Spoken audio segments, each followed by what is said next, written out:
Hello, happy people, and welcome to your Moment of Zed, the YouTube channel dedicated to the most beautiful car in the world, the BMW Z3, or as the folks in Carter's Beach call it, the Z3. I'm Mark, and today we are going to tackle one of the most common problems that the Z3 has. This little guy right here, the antenna grommet. Now, there's a couple different ways you can do this. I'm going to try and do it the supposed simple way as outlined in some old forum posts and communicated to me by a former BMW mechanic from a very good indie shop up in New Jersey.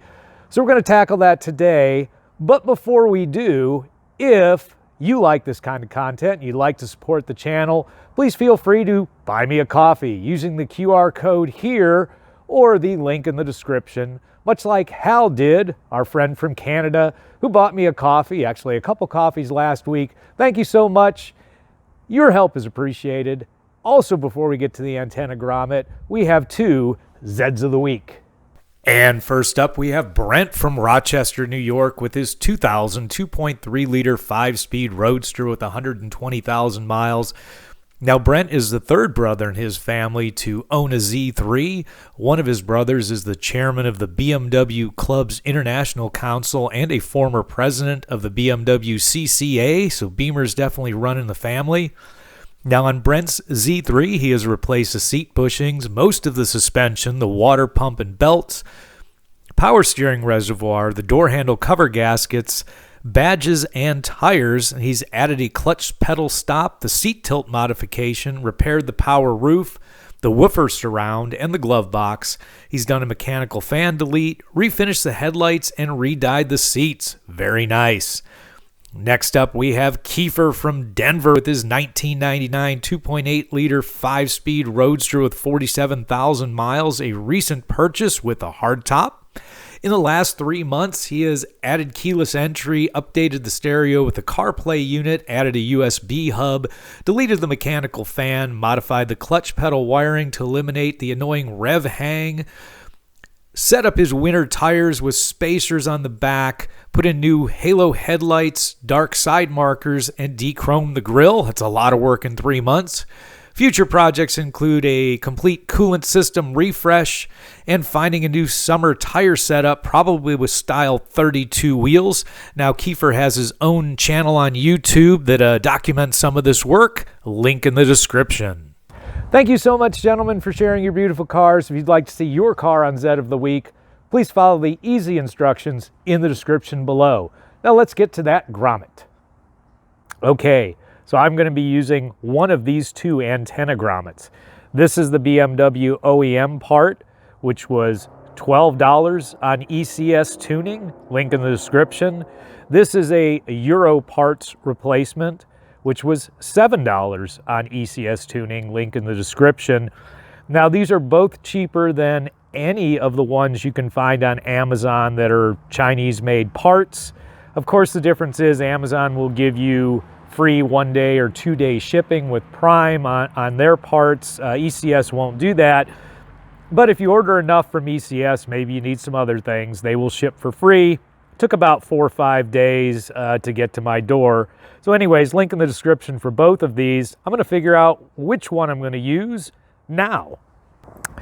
Okay, been comparing the two parts. This is the Euro parts. This is the OEM. They are darn near identical. The only big difference I see is the OEM part feels a little softer when you squeeze it, but barely. The Euro part seems a little bit stiffer. Now, it's very cold today. It's like 40 degrees here in Florida. We're under that same cold snap everyone else is. Of course, ours is Florida cold. But I'm going to go with the OEM part, I think, just because it's a little softer, and the softness is going to help us today.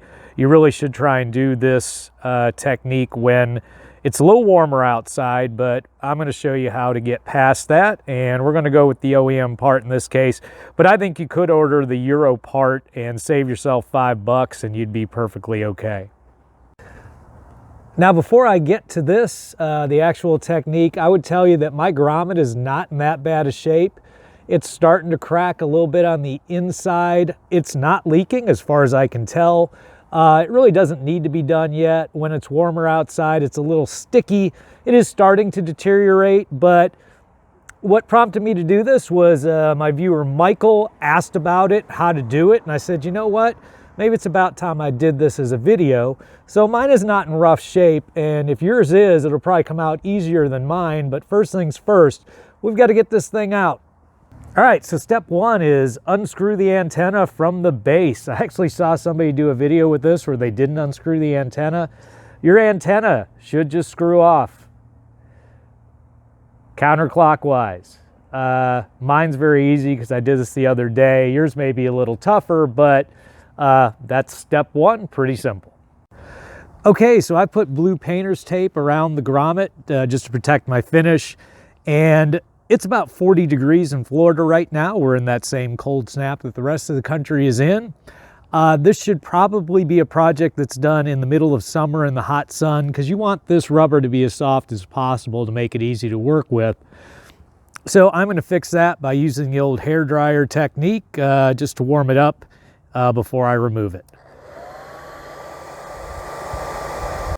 Okay, so my next step was going to be going after this with a razor knife and just making a slit in this so I could grab part of it. But what I found out is once I softened it up, all I had to do is put my thumbnail in there, and my antenna grommet is much more deteriorated than I thought it was going to be. So my next step was going to make a cut in it and then pull it out with a needle nose plier. But guess what? It's going to come out just by hand. Again, if yours is a little tougher, you should use a needle nose and pull these parts out, but mine's going to come out by hand, so I'm just going to keep pulling it out using my thumbnails. Okay, so I've removed the rest of it, and I took advantage of my time, and I cleaned this up, and I put some good old-fashioned Meguiar's paste wax on it just to wax around that lip in an area where you're not going to be able to get after you put the new one on. There's my old one in pieces. It was really bad. I was actually surprised because it didn't look that bad from the outside.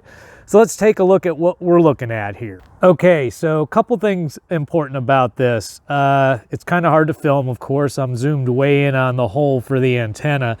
You can kind of see where my flashlight is lighting up there. That's actually another rubber piece coming up from the bottom that mates with the grommet. Now it's really another grommet. That for me is in good condition. I don't see any reason why it wouldn't be for you, because it's completely protected, unless of course you let your grommet go really bad.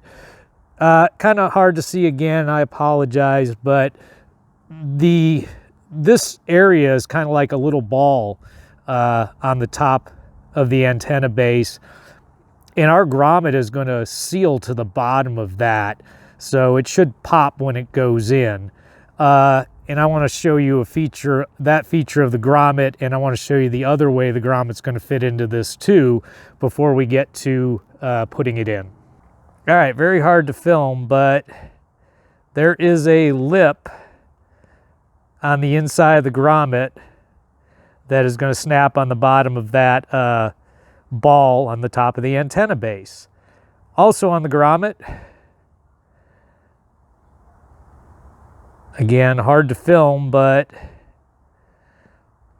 there's a space here, and that is where the sheet metal needs to go. So this bottom flange part needs to be underneath the sheet metal, and this top flange needs to be on top of the sheet metal. That's the part you're going to be able to see, so we're going to have to make sure that snaps in that way. Okay, another thing before we actually install, make sure that your antenna grommet's oriented correctly. It should follow the curve, the downward slope of the fender. High side towards the trunk, low side of the flange towards further down the car. Seems pretty simple, but there are people on the forums who are asking about this, so thought I'd just touch on that. Don't install it the opposite. It's not going to work for you. Okay, real quick, when I say the easy way, what I mean is not doing it the hard way. And the hard way would be to actually go in and remove this cover, remove, if you have it, the pump for the automatic top, and then remove, basically loosen up the base of the antenna from the inside and then install this. That's the hard way. Now, if you want to do that, I've attached a video from a channel called Auto Night. The guy does great work, and he shows this awesome if you want to do it from the inside. Take a look if you'd like, but I don't feel like doing all that dismantling today. So we're going to try and do this the easy way, and let's talk about a few ways the easy way could work.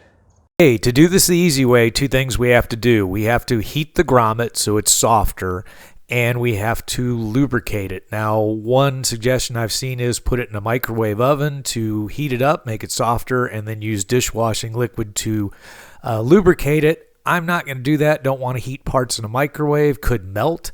Other suggestion is heat up water with soap and then leave the grommet in there for a while to warm it and lubricate it at the same time. Okay, but I really don't want to introduce water into that hole, although that is the technique the mechanic I consulted suggested. What I'm going to do is another technique I saw, which is to use silicone grease, and this silicone grease is actually plumbing grease. But I don't think it's going to hurt the car at all, and it's going to help us do what we want to do. And to heat it up, I'm going to use something I already have out. Okay, so my, I'll call it hybrid technique, is going to involve this. I'm going to take a little bit of that silicone grease, and I'm going to put it basically on the inside of this hole, right on the edge as much as possible. All right, and I'll finish that up off camera.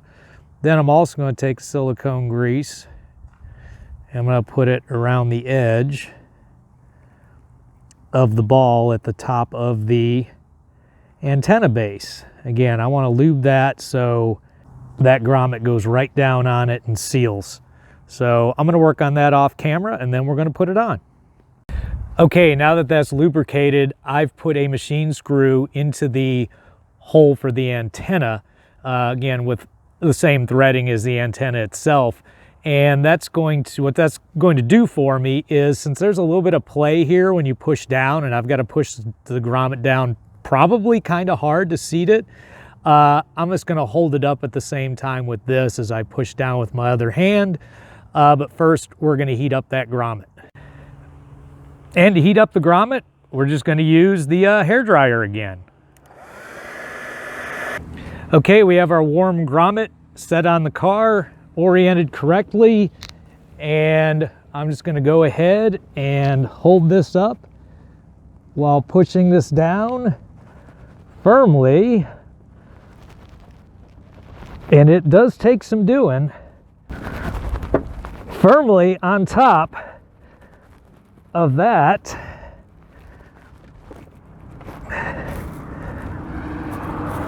antenna base assembly. Wow, that was actually more difficult than I suspected. And you again have to make sure that it's seated all around. Mine's seated. Again, it does give a little pop. All right, there we go. The easy way. And we'll just wipe that off and we're done. Nice. So folks, there you have it. Antenna grommet the easy way. I hope this helps you out. If you found this content valuable, as always, please crush that like button. And until next time, remember, friends don't let friends drive boring.